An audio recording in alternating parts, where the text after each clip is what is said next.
So I'd like to thank everyone at Eidolon for the invitation and for organising this event, our host at the Photographers Gallery and the other contributors so far for an interesting conversation.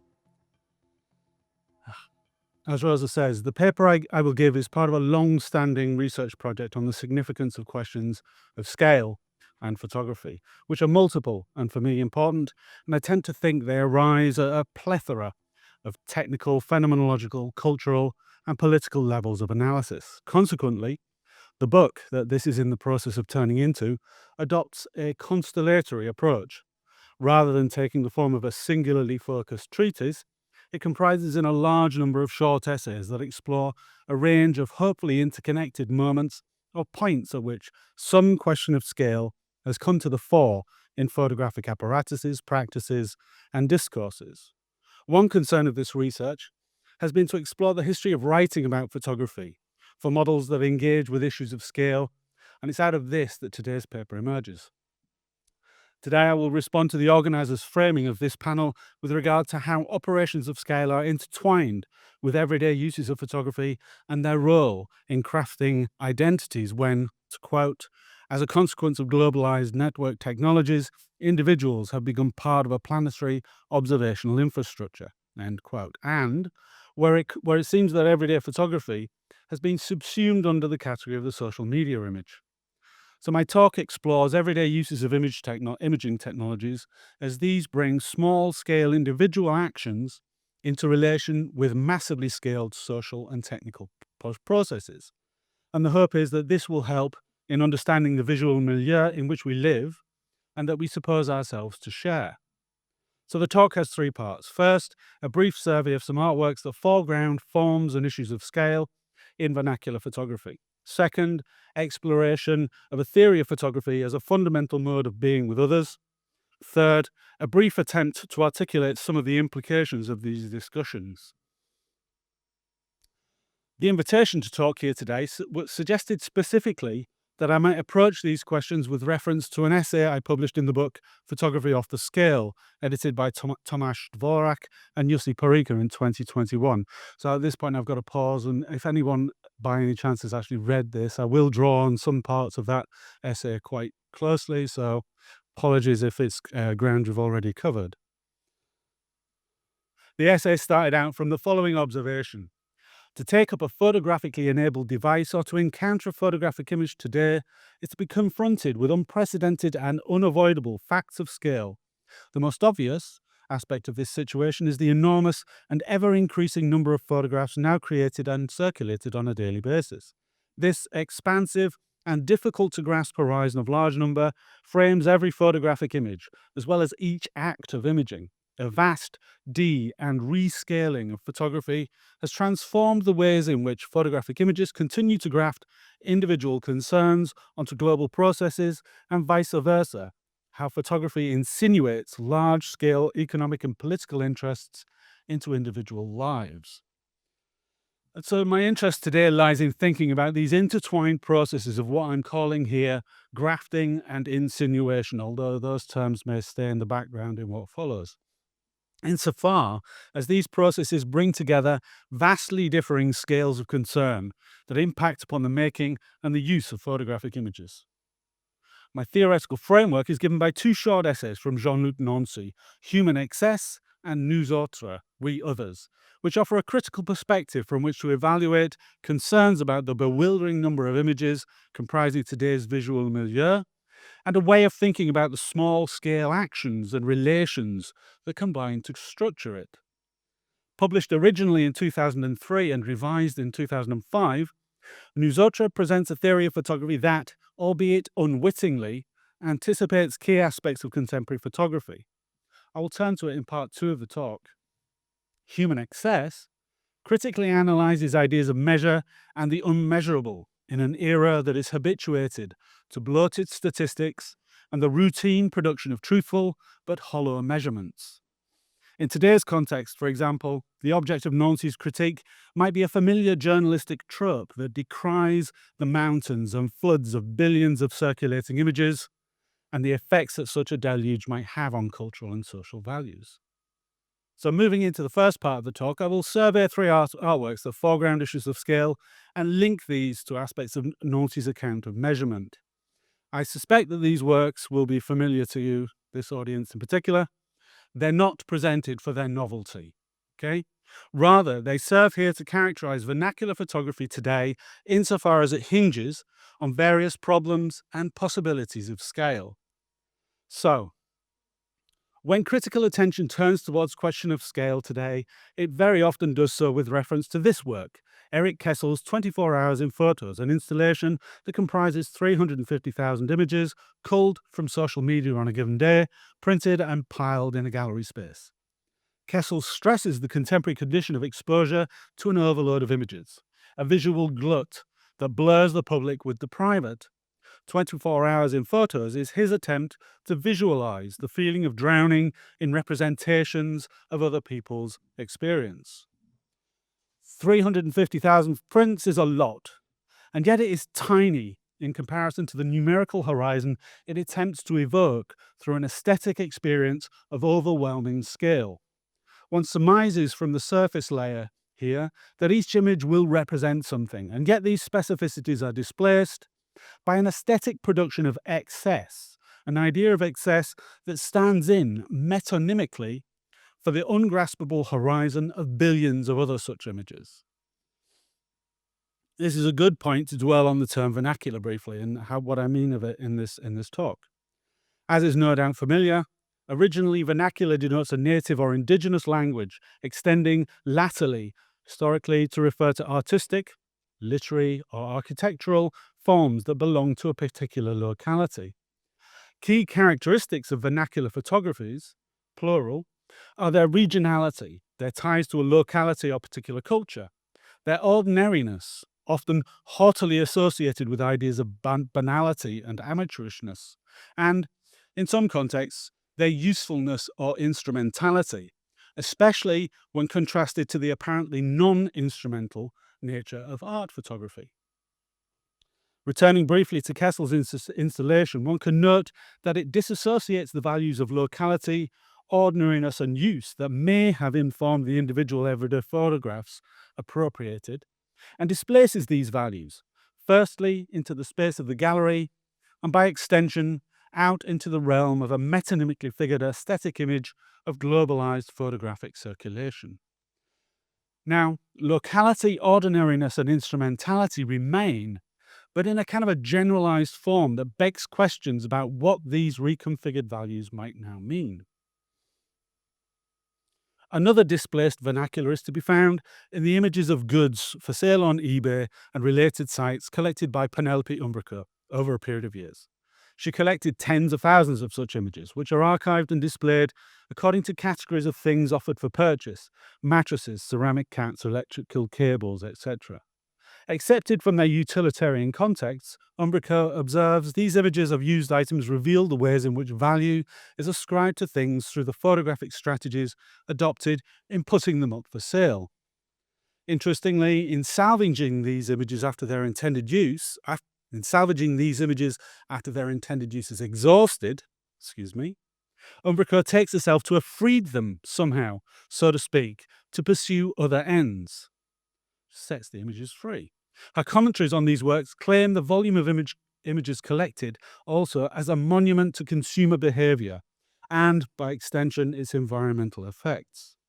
Thus, at least potentially, materially and conceptually, this project stages a quite complex and reflexive relationship between differently scaled aspects of these images.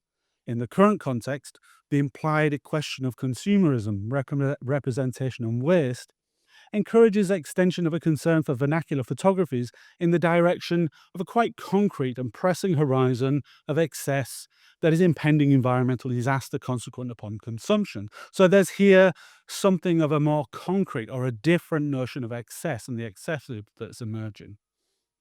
Her practice also includes listing objects for sale at given times, such as seen here, which suggests a contrast to Kessel's work just viewed, and suggests also a connection to Nancy's critical reflections on the culture of large-scale statistics and numerical values. So briefly put, measure in Nancy's analysis is defined as the name for a propriety, of one being to another, okay, or to itself, i.e., measure is the degree of proportion that can be established between things. It's a design for proportion and commensurability that he kind of analyzes, because it very, very often is met with a world that is ruled by disproportion and incommensurability. One might indeed want to illustrate the size of an archive or set of images by describing how many times their material contents would span the world if laid end to end, by estimating how large a pile they would make, or by listing the numbers of items that fill out the various categories into which they fit.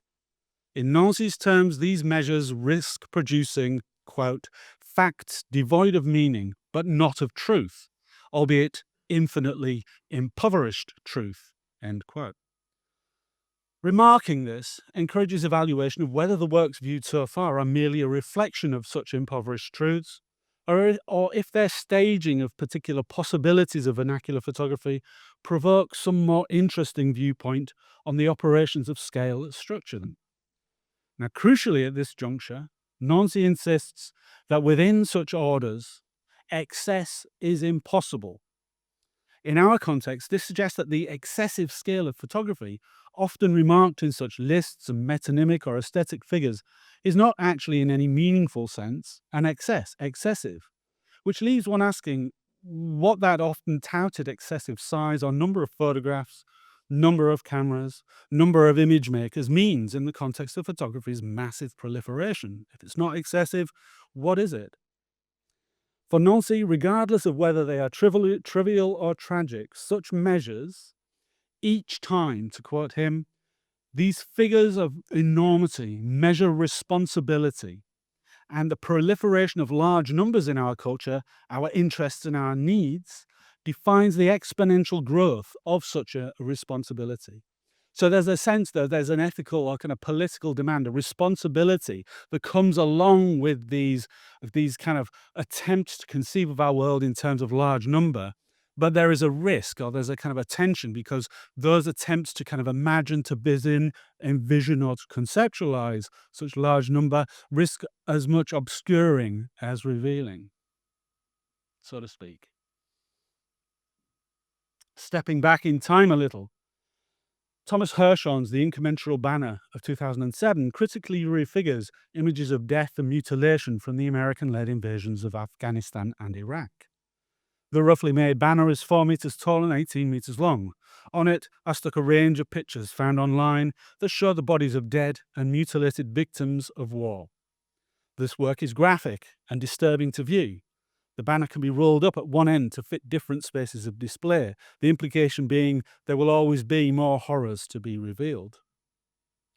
Here, Hirschhorn draws attention to a horrific mode of vernacular photography, specifically a vernacular photography in which an emphatic sense of regionality and locale are presented, but as shattered by the global imperatives of military power and violence. This is a vernacular which foregrounds modes of instrumentality and use that are unbearable, and in which the ordinariness of the practices that produce these images is outrageous. Here, the phenomenological scales of visual experience, of proximity and distance, of individual image and its collection bring one literally face to face with a proliferation of images that, to my mind, painfully measure out a massively weighted excess that does have meaning, and that rests on making concrete something like what Nancy projects as an exponential growth in responsibility that is concomitant with the proliferation of this vernacular, of these images. There are many other recent artworks that could be included here, that were, until I edited the talk down, but there's no time to talk about them. The point of this short survey has been to show ways in which conceptions of contemporary vernacular photography are tied up with operations of scale at very different levels that are attended by significant problems, but also suggest possibilities, and that give shape to key aspects of our visual milieu and the world, as I say, that we suppose ourselves to share. So in turning to part 2, I'll focus on a very much more slighter seeming work, Ricardo Uncut by Eva and Franco Matta of 2018, in order to further develop a scaled conception of vernacular photography and the social relations it embodies. So what are you looking at? The artist put out a call offering $1,000 in exchange for delivery of a smartphone and permission to use anything found on it. From a number of applicants, they chose Ricardo's phone, which contained around 300 photos and videos. These were made into a slideshow of all the images in chronological order that lasts around 90 minutes. And the only real editorial input they took was the pacing of these images, at what speed one dwells on them, and the repetition of a song, Each Man Kills the Thing He Loves by Jean Moreau, which repeats for the whole 90 minutes. We've muted that, otherwise it would be intolerable. The images certainly display many traits that have been associated with vernacular photography. They show signs of being hastily and casually made.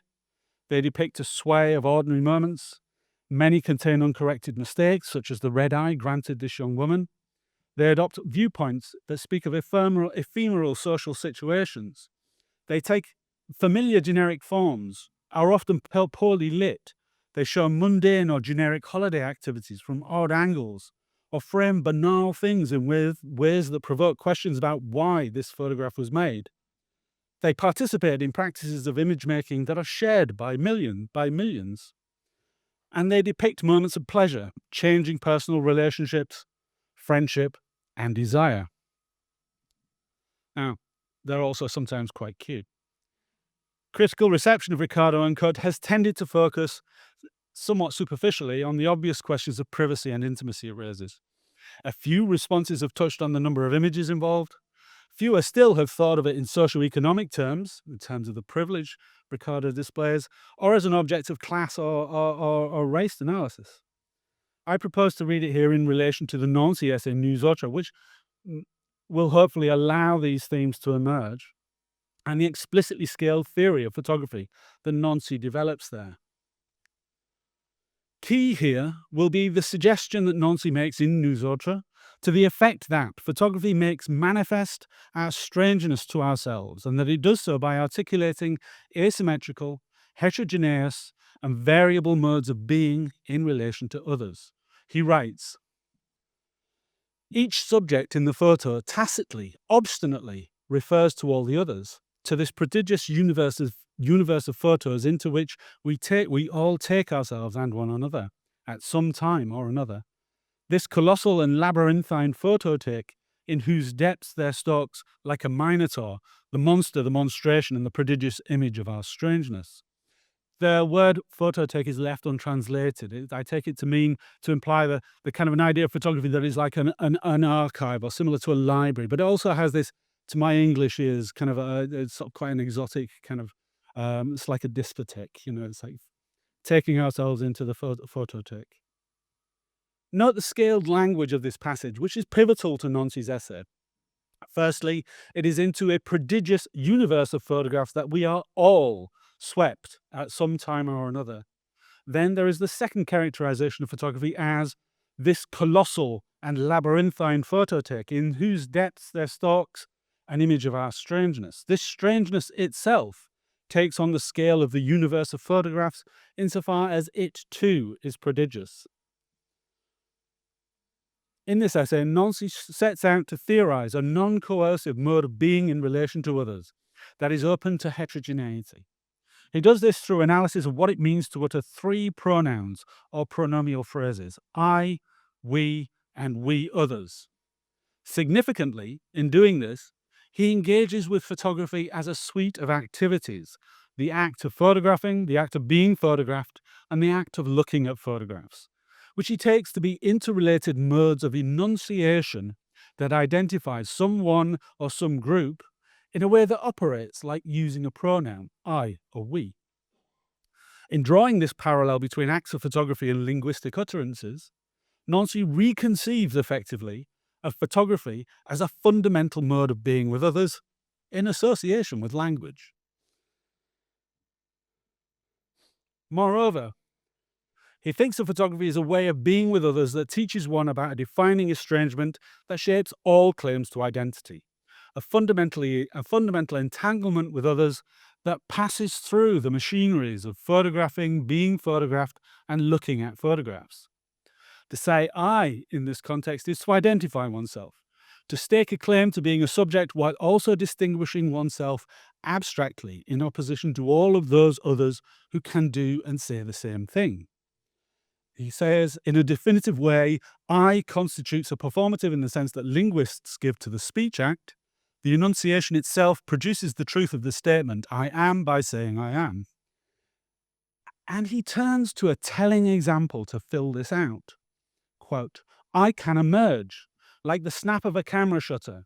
By pressing down, the finger says I.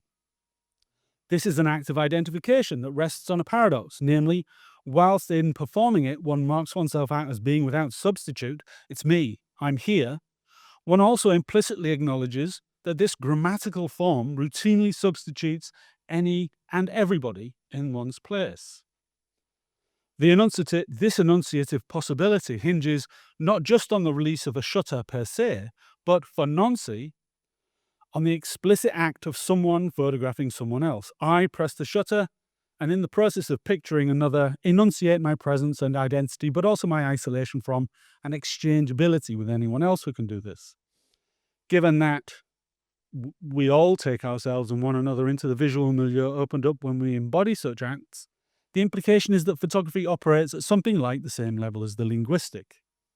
Crucially, while it shares a necessity for embodiment with performative linguistic utterances, the photographic possibility placed in question here also extends out into the machinic or apparatic. While the click of the shutter might say I, the photographic situation thus inaugurated also produces a you.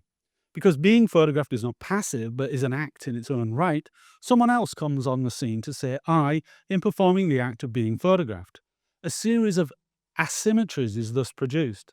The you that also says I in performing the act of being photographed embodies a superimposed enunciation of identity. And the possibility that this other subject might then take up the camera and turn the tables stands open to an implicit aspect of the intersubjective relation thus inaugurated. Furthermore, acting in unison, these two might go on to compound the enunciation of themselves in the act of viewing the resulting image together, sharing in its relationality, albeit from asymmetrically articulated standpoints. Thus, an expanding series of intertwined but distinct photographic acts accrue as compounded modes of enunciation that are layered over and anticipated by the first.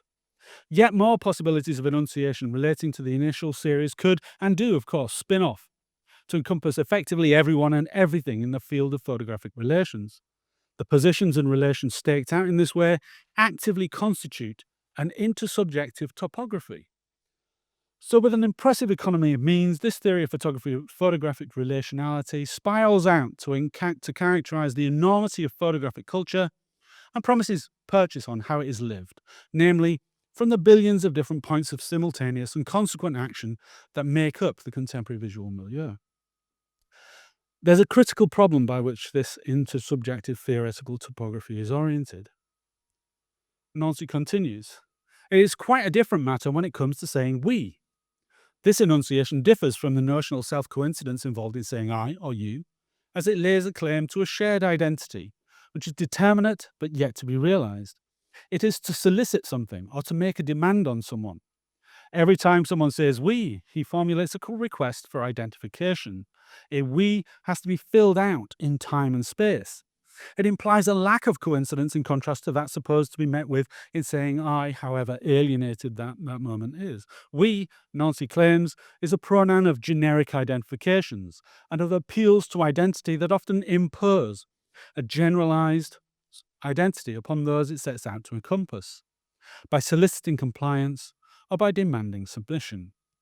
So this family photograph, perhaps, is a really mundane and trivial example of the pressures and possible modes of coercion thus articulated.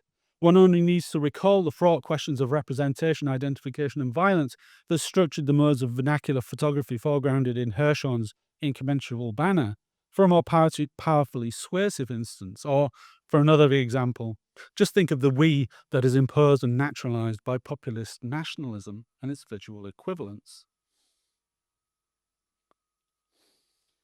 Between the bare alienation of the utterance I and the coercive expectations imposed by the assertions of we lies for Nancy another possibility of enunciation, namely the we others of the essay's title. The phrase remains untranslated in the version I read because it doesn't exist in English. It's a grammatical possibility of Spanish and French, which Nancy takes to introduce a space for identification and thus of relation to others that does not take the bare serial form of I, nor does it impose the coercive norms he associates with the act of lining up under a we. To say we others here is to introduce questions of asymmetry, heterogeneity, and productive non-coincidence into one's way of enacting one's relationship with multiple others. It has to be negotiated, at least starts out without imposing a norm, and is open to heterogeneity. Crucially, it is photography and not language that stands as Nancy's example for this possibility. To expand on photography's role in all of this, the secret of the photograph, its flight into the strange, in the very midst of the familiar in Nancy's prose. The photo captures the familiar, and immediately, instantaneously, it strays into strangeness. The photograph estranges us.